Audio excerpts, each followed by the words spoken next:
Employee engagement in a remote workplace. My organization transitioned to a work from home model at the onset of the COVID-19 pandemic, and we weren't alone. The remote workforce has increased by approximately 60% in the last 2 years. Results from my organization's biannual engagement survey indicate that my personal department's engagement has dramatically dropped. Employee engagement can be defined as the willingness of an employee to go above and beyond the call of duty. It's the eagerness and enthusiasm of employees in helping the company achieve its goals. Employee engagement is a key to overall organizational success. It's been shown to increase profitability, productivity, and customer loyalty while reducing absenteeism and turnover rate. Engaging virtual teams and leading them effectively is a challenge for many organizations, so this problem is not unique to my personal organization. There is a direct correlation between leadership and employee engagement.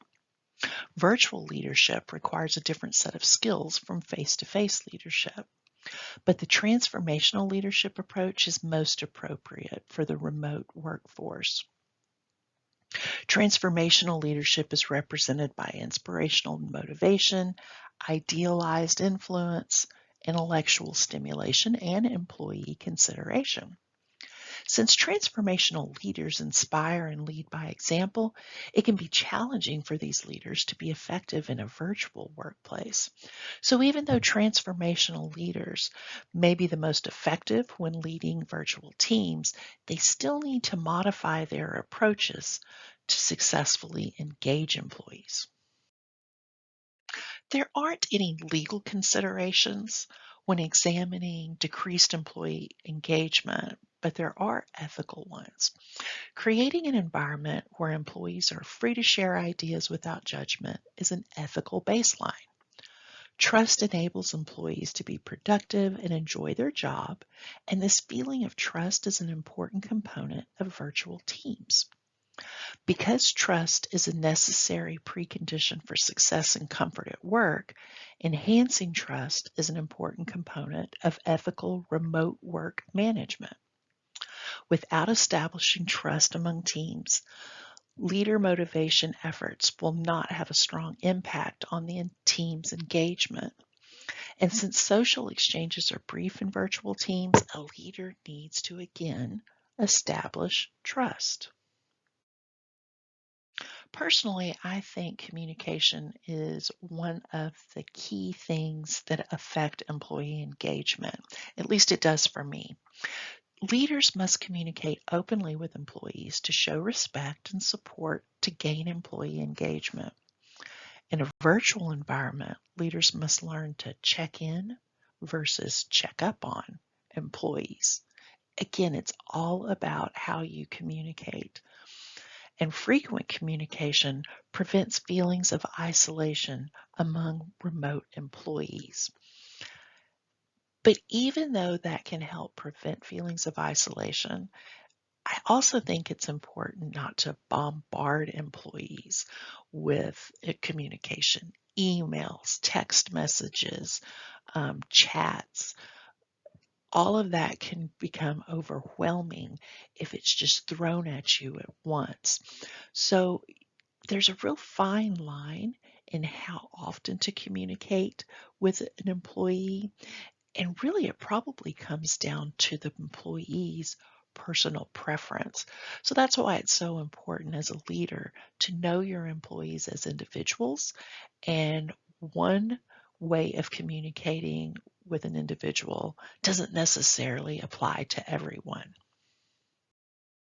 Now, my department's leader is considered emotionally intelligent to those that know her. She cares about building relationships and encouraging others.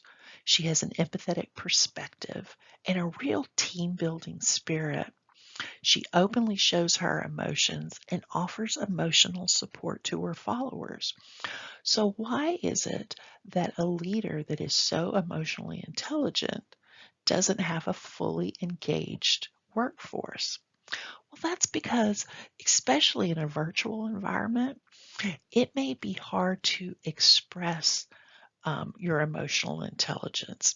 You really have to learn to adapt it, and not only adapt it to the individual that you're communicating with or that you're working with, but you also have to learn to adapt it with the technology.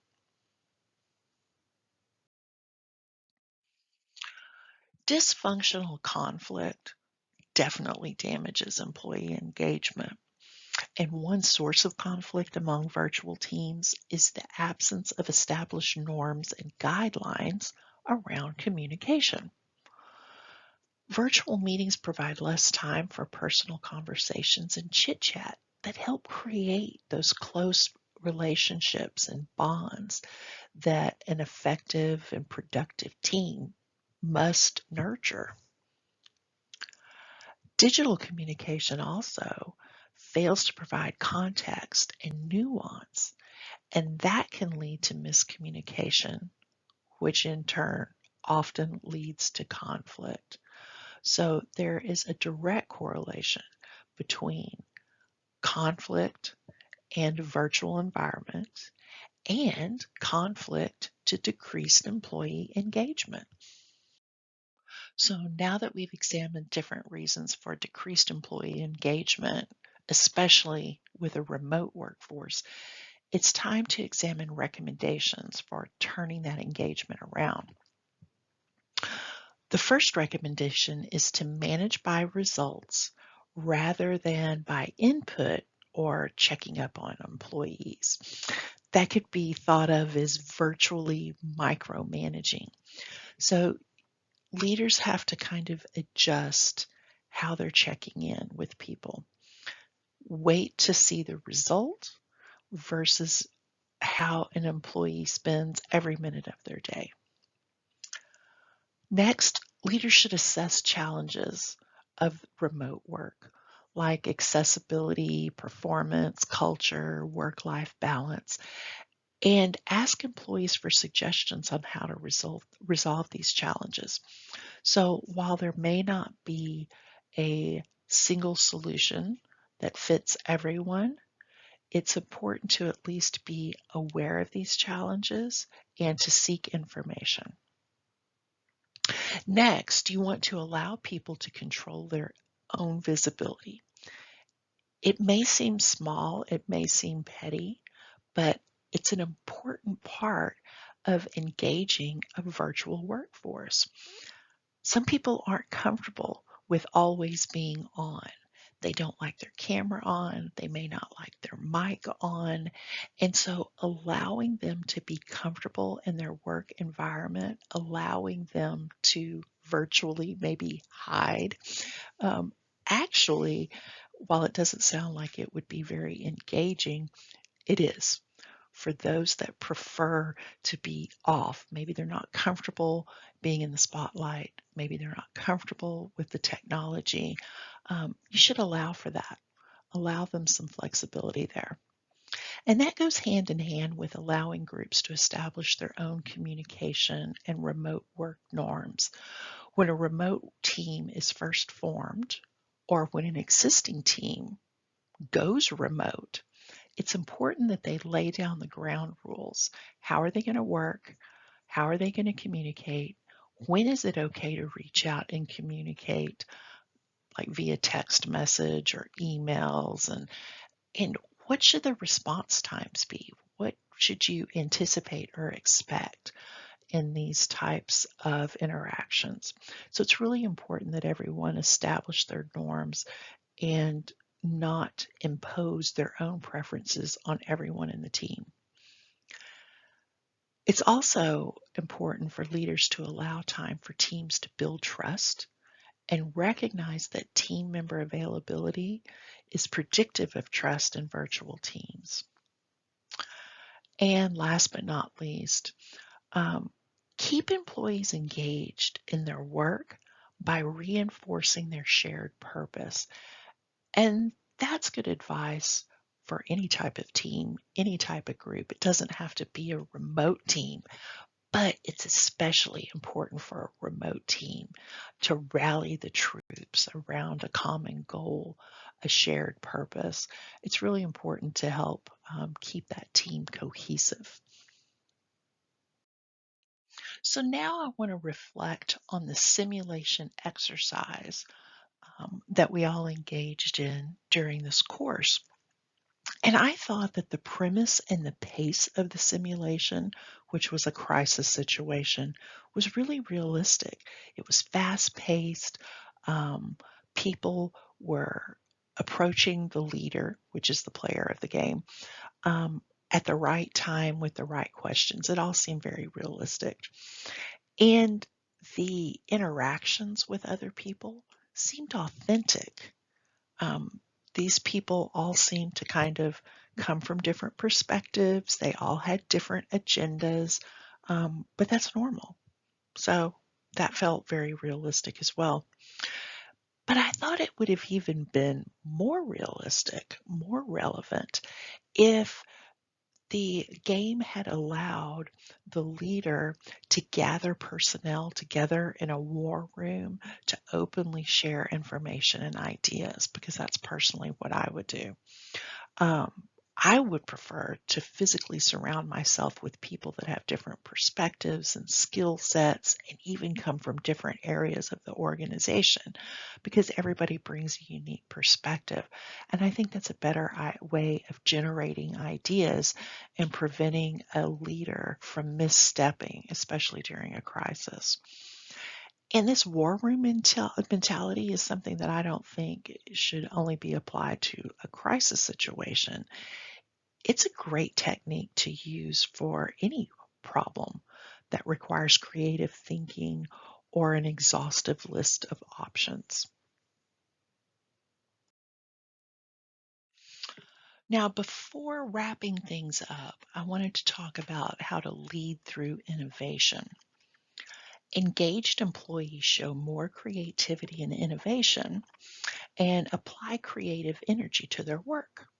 So, engagement equals innovation.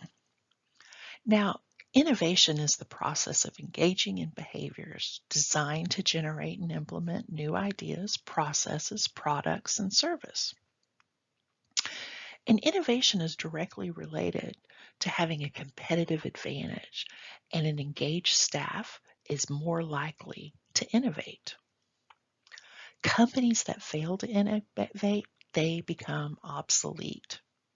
So, leaders must foster an environment where it's normal to voice suggestions, opinions, and concerns. And leaders should encourage their team members to share their knowledge and ideas with those outside of the team in order to spark creativity, because it's creativity that leads to innovation. So, focus on sharing lessons learned instead of mistakes made. So, in summary, I think one of the key takeaways of this exercise is that leadership practices that work when people are in the same location do not always translate well to a completely remote workforce. All organizations strive for a high level employee engagement, because engaged employees considerably boost a company's chance of success. However, standard engagement strategies are not working in the present digital workspace. So organizations must adapt as the workplace changes from a brick and mortar shared space to a hybrid environment where employees are free to work from remote locations. And while organizations may change, engagement is still the mark of organizational success.